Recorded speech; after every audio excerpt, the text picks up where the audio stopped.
in a village starting to be forgotten, where the roots of ancient banyan trees gripped the earth tightly, and the scent of jasmine mingled with incense smoke, stood a small, weathered stone shrine. This simple stone structure was home to Gong, the local earth god, tasked with overseeing the earthly affairs of humans and the quiet whispers of those who had passed on.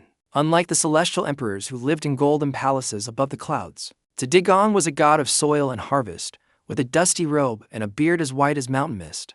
He sat quietly within his stone niche, eyes glowing with a dim amber light that could see the transparent threads of energy, connecting every soul to the land. To the villagers, he was the protector of crops and the silent witness to legal contracts. But to the wandering spirits, he was the respected local peacekeeper.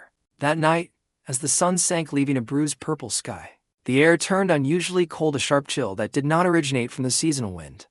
Gong adjusted his old wooden staff, feeling a sharp vibration through the ground.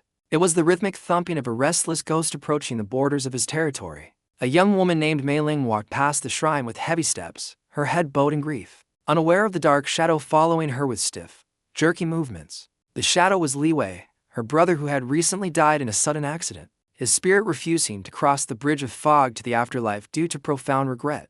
Gong sighed, a sound like shifting pebbles, pitying the living who mourned in blindness and the dead who were lost in the fog of attachment. Another soul trapped in the narrow space between those who breathe and those who are silent. The earth god whispered to the small stone tiger at his feet. Mei Ling stopped at the ancient village well, where the water reflected the first pale stars, her tears blurring the reflection as she clutched a rusted locket. Li Wei reached out a trembling, transparent hand to touch his sister's shoulder, but his ghostly fingers passed through her skin like cold smoke through silk. The temperature dropped further, freezing the dew on the grass, and Mei Ling pulled her shawl tighter, feeling a suffocating presence she could not name.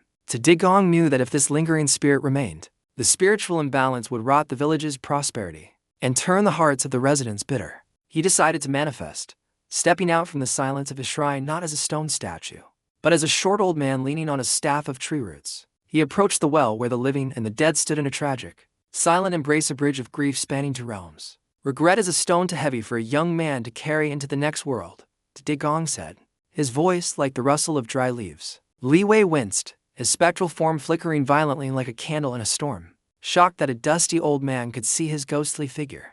"Who are you to dare speak to me?" the ghost asked, his eyes glowing with a faint blue light indicating his transition toward a vengeful spirit. "I am the silent observer of the earth's grievances.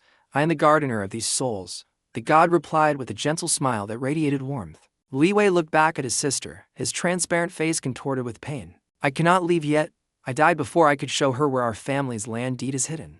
Without that paper, the greedy landlord will seize her home at dawn, and she will be cast into the cruel streets with nothing but sorrow," the spirit cried out. Gong looked at the cracked earth around the well, knowing that celestial law forbade gods from directly interfering in the legal affairs of mortals. However, small miracles were often just a matter of divine nudging, a subtle manipulation of nature that allowed humans to find their own way.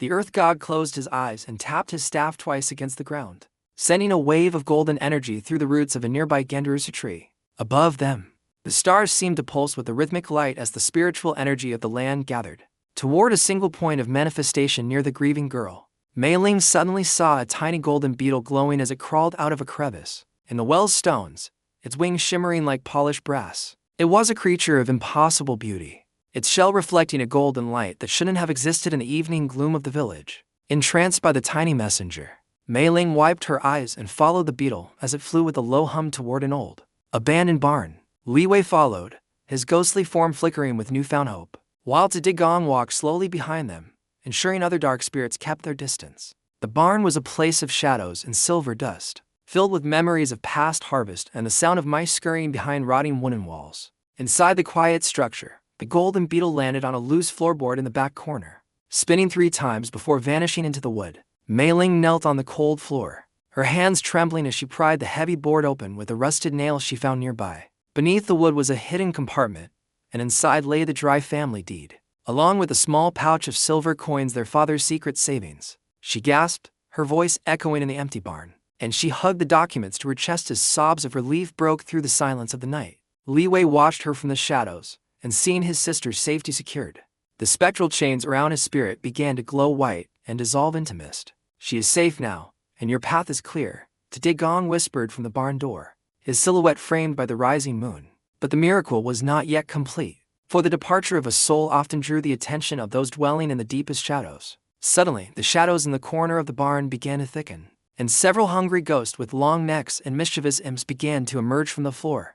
They were drawn to the light of the miracle and the scent of Li Wei's transitioning soul, wanting to prey on that pure spiritual energy before it ascended.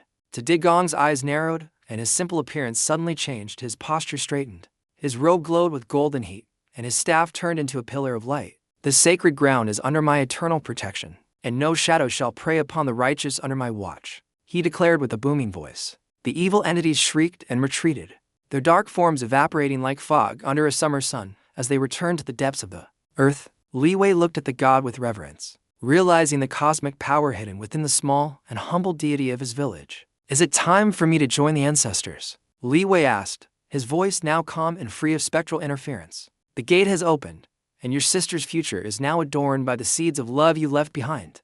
Gong replied, pointing toward the pillar of light. With one final look at Mei Ling, who was now smiling through her tears, Li Wei began to dissolve into 10,000 shimmering particles of stardust. He became part of the night wind, part of the soil he once tilled, and finally, a new star in the constellation guarding the village. The barn fell back into a peaceful silence, the air returning to its natural warmth as the supernatural tension vanished into the night. Mei Ling walked out into the cool air, feeling remarkably light, as if an invisible hand had lifted a mountain of grief from her weary shoulders. As she passed Gong's small shrine on her way home, she felt a sudden urge to stop and bow deeply toward the stone niche. She did not see the old man with the staff, but she felt a warm, golden presence telling her she was never truly alone. She placed a sweet orange and a stick of high-quality incense at the altar, a sincere gesture of gratitude for the luck she had just experienced.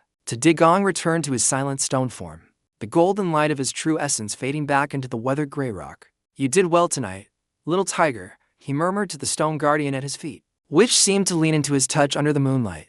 But the life of an earth god is a cycle that never truly rests. For the supernatural world is a sea of constantly churning energy. Across the village, near the edge of the old cemetery, a different and much darker kind of spirit began to wake from a long slumber. A vengeful ghost, born from ancient bitterness, had been disturbed by heavy road machinery being built too close to an unmarked grave. This entity was a vortex of freezing fog and angry whispers, threatening to bring lingering sickness to the village's most vulnerable children. Gong felt the disturbance like a sharp pain in his chest.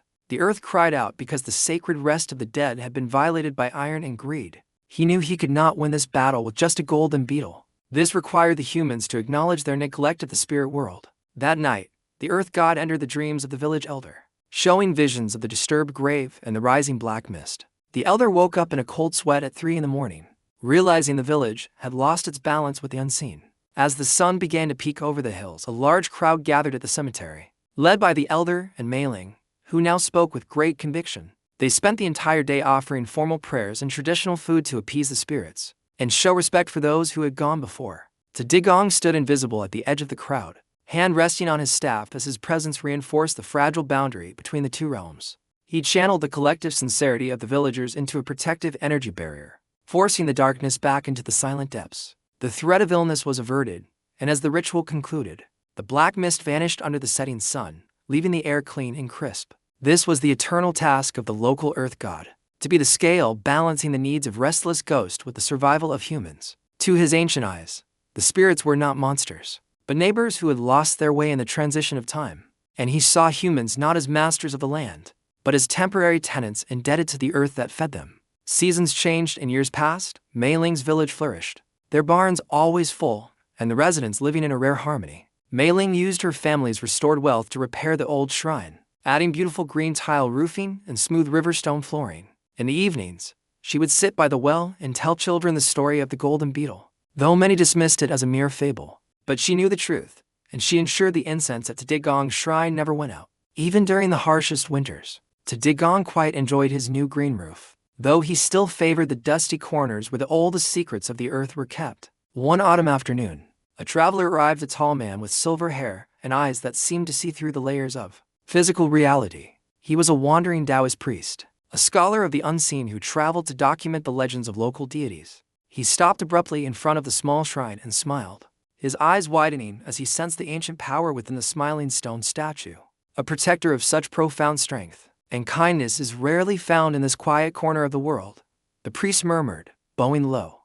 Gong shifted his spirit form slightly in the unseen realm, acknowledging the traveler's greeting with a dignified nod that shook a single leaf loose. The priest sat on the new stone floor and shared his bowl of rice, offering a portion to the earth god while talking about the wonders he had seen.